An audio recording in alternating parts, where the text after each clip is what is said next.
Okay, let's begin the unit with the grammar. We're going to look at Unit 28 grammar, and we'll begin with questions. Okay, a lot of information about questions, forms of yes, no, and information questions. A yes, no question is a question that may be answered by yes or a no.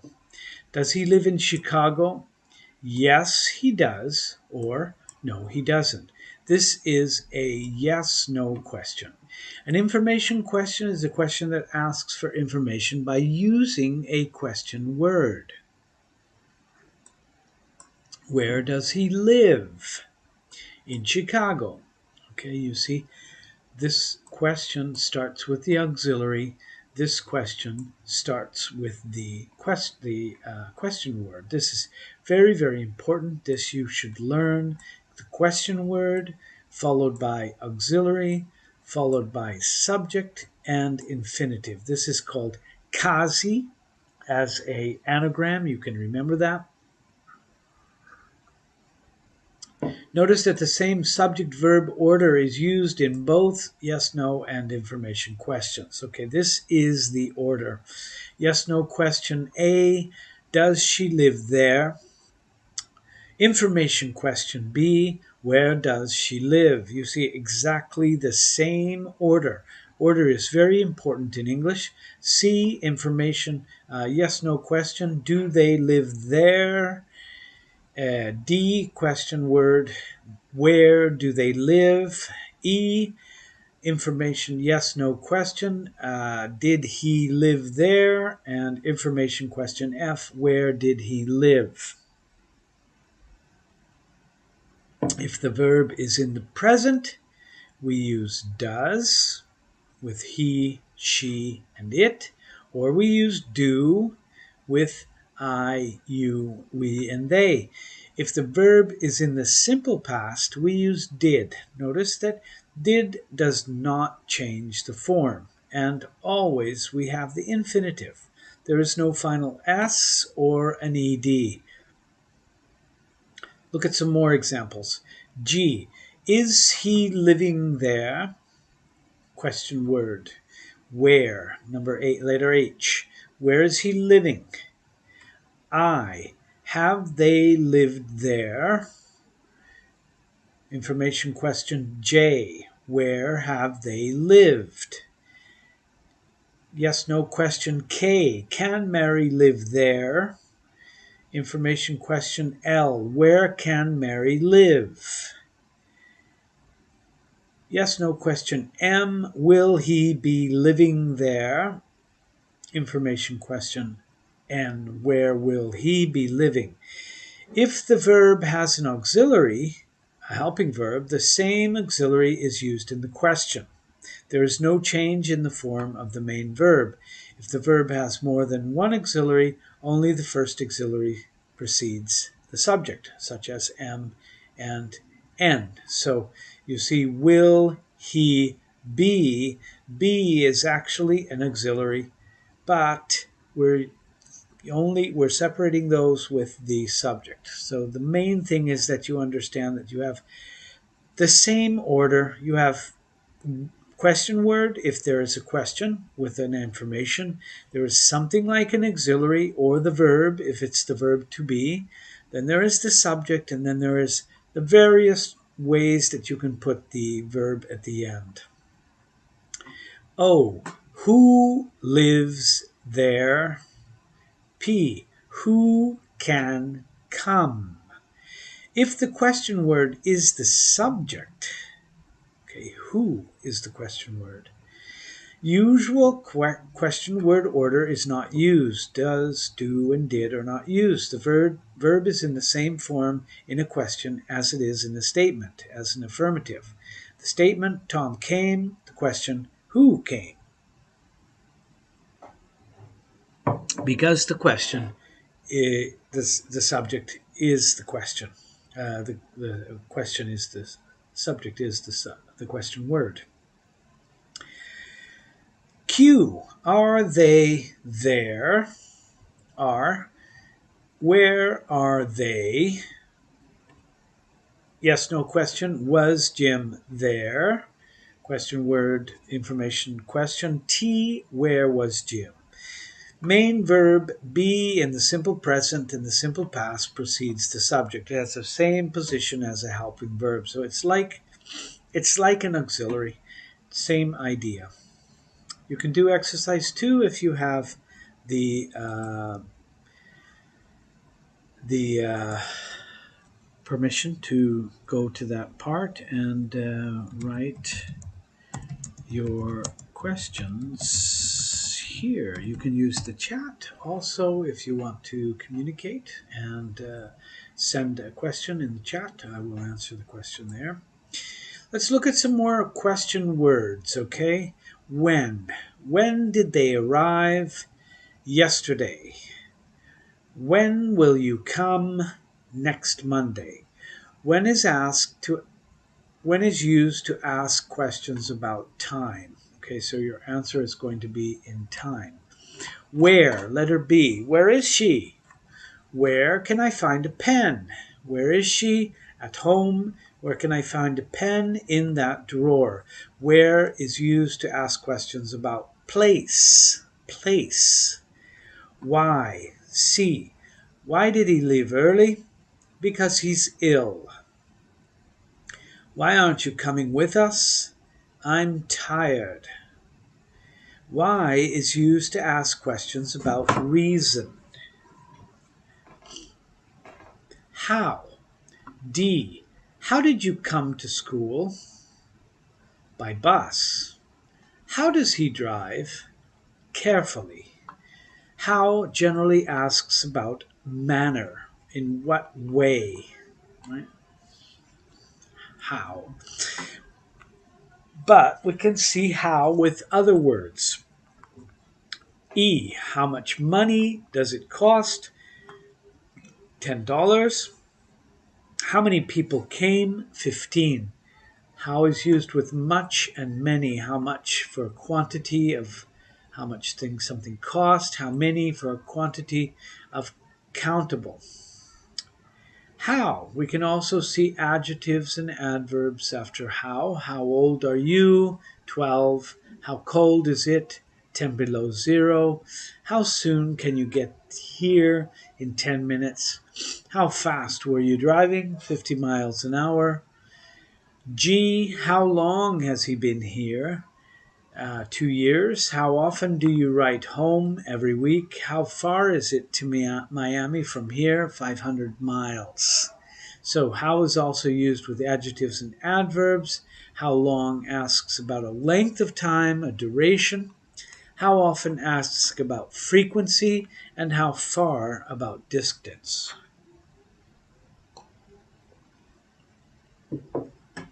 Who? H. Who can answer that question? I can. Who came to visit you? Jane and Eric.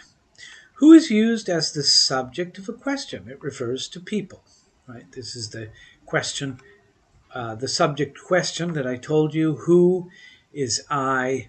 Who came? Jane and Eric. Okay, we can also see who in I. Who is coming to dinner tonight? And Bob and Al. Who wants to come with me? We do.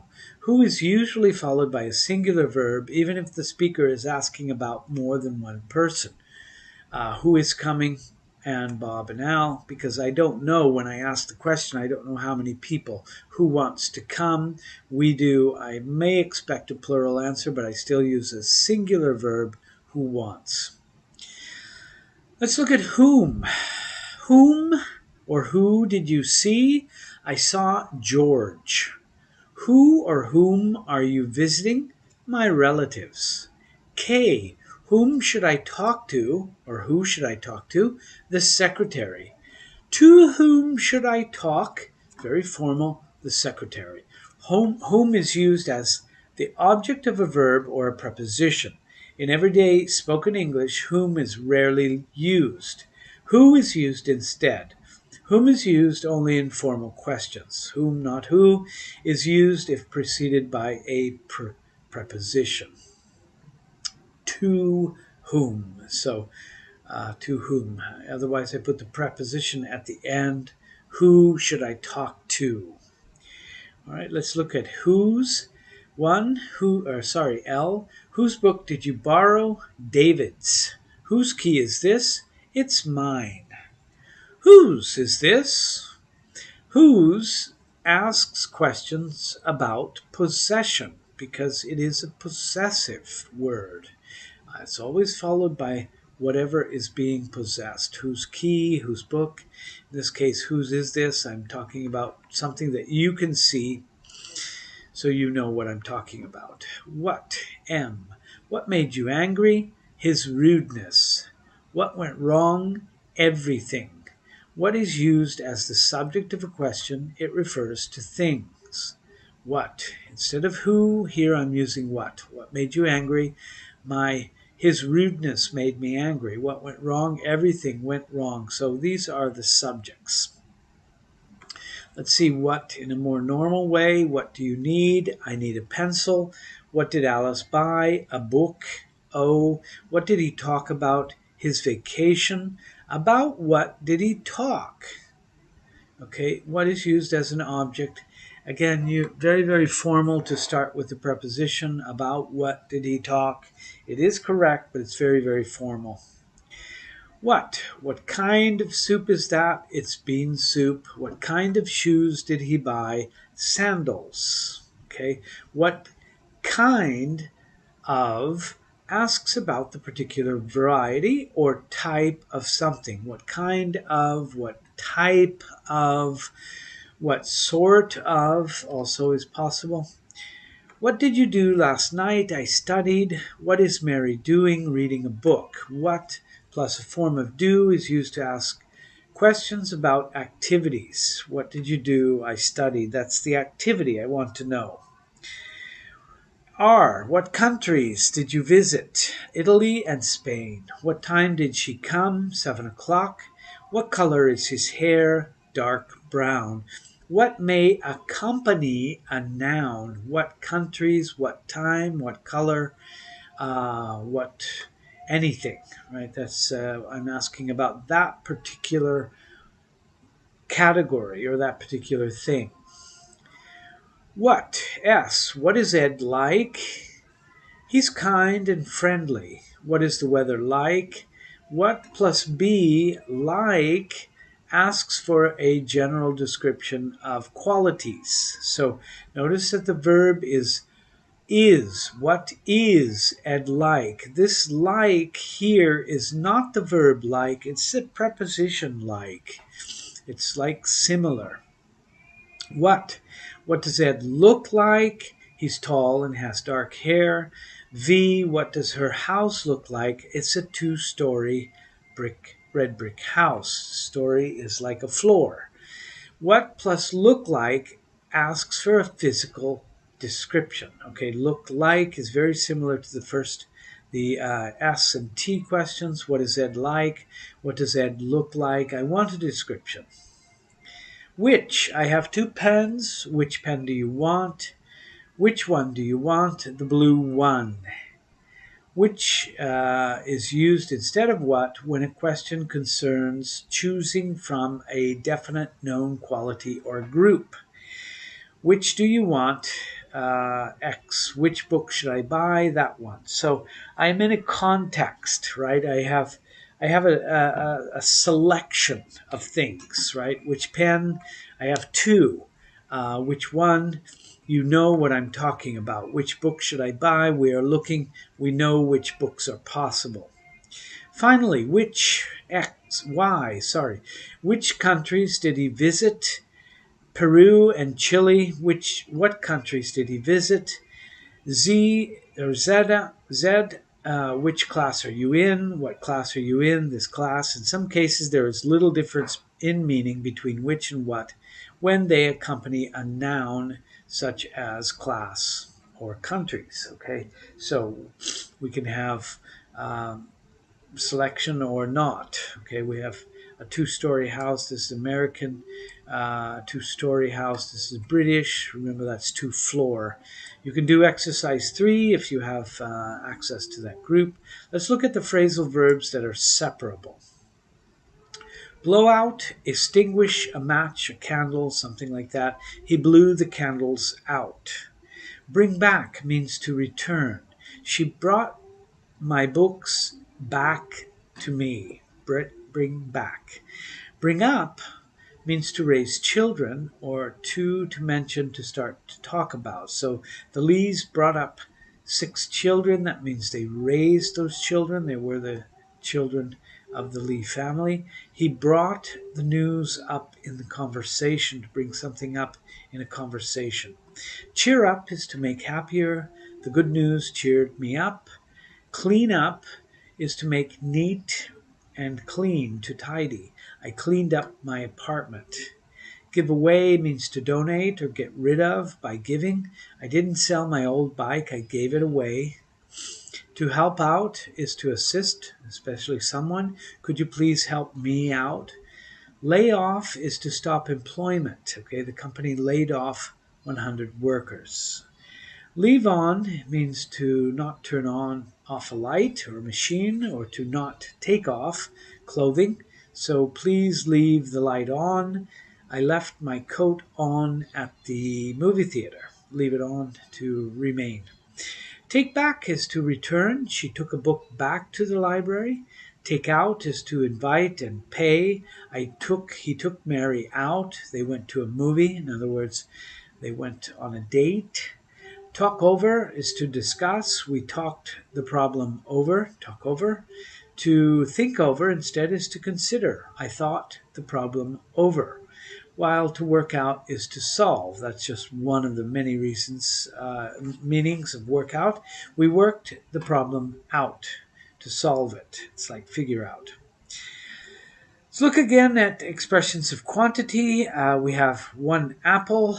This is a count noun. We cannot say 1 water, 1 bread. You can talk about an expression, a quantity of expression. Each apple. There is no noun count example. Every apple, always countable.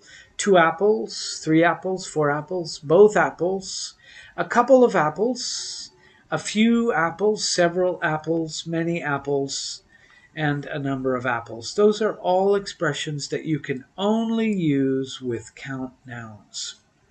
Let's look at a few with uncountable. Little. A little rice, much rice, a great deal of rice. Okay, these you can use with uncountable. It's an uncountable idea. Then with both, we can use no apples, no rice. We can use some and any with both, some and any apples, some and any rice. A lot of, or lots of, a lot of apples, a lot of rice, plenty of apples, plenty of rice, most apples, most rice, all apples, all rice. So these last expressions, no, some, any, a lot, lots of, plenty of, most, or all, you can use with all countable and uncountable. Okay, remember that this is not used. All right, you can do exercise 6, 7, and 8, and 9 if you have that. Let's look at that whose we saw in the group. I know the man, his bicycle was stolen. Okay, we see that whose replaces the idea of the bicycle. So I know the man whose bicycle was stolen. Whose is used to show possession. It carries the same meaning as other possessive pronouns such as his, her, its, and their. Like his, her, its, and their, whose is connected to a noun. Let's look at the other example. The student writes well. I read her composition. Okay, so the student whose composition I read writes well. This is a little more complicated. In the first example, whose bicycle is his bicycle. In the second example, her composition is whose composition. Both whose and the noun it is connected to are placed at the beginning of the adjective clause. Whose cannot be omitted. Okay, so you put this at the beginning. Mr. Cat has a painting. Its value is unestimable. Inestimable. Sorry, inestimable. Mr. Cat has a painting whose value is inestimable. Whose usually modifies people, but it's also used to modify things, such as C, whose value. You can do exercise 10 here. Let's look at adjectives followed by infinitives. Certain adjectives can be immediately followed by infinitives, such as A and B. We'll look at those. In general, these adjectives describe a person. A person's not a thing. Many of these adjectives describe a person's feelings or attitudes. We were sorry to hear the bad news. I was surprised to see Tim at the meeting. So we have adjective, sorry, plus the infinitive to hear.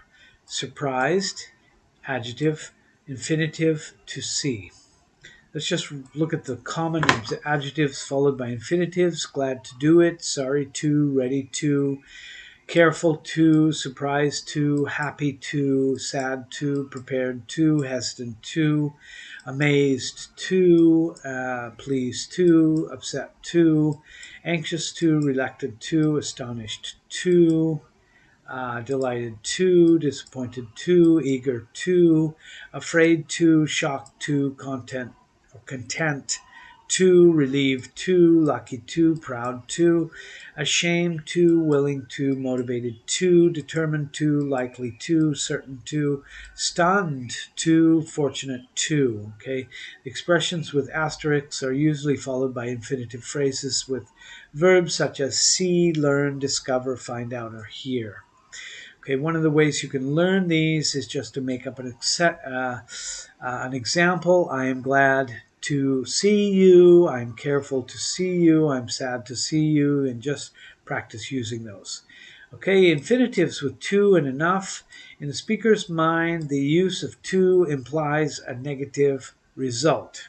So that box is too heavy for Bob to lift.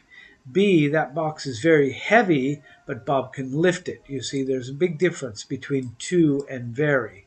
Too heavy, it is impossible for Bob to lift that box. In B, very heavy, it is possible but difficult. Okay, look at a couple of more exercise examples. C, I'm strong enough to lift that box. I can lift it. D, I have enough strength to lift that box. I am sufficiently strong. I have strength enough to lift that box. Here you see you can use this in both ways.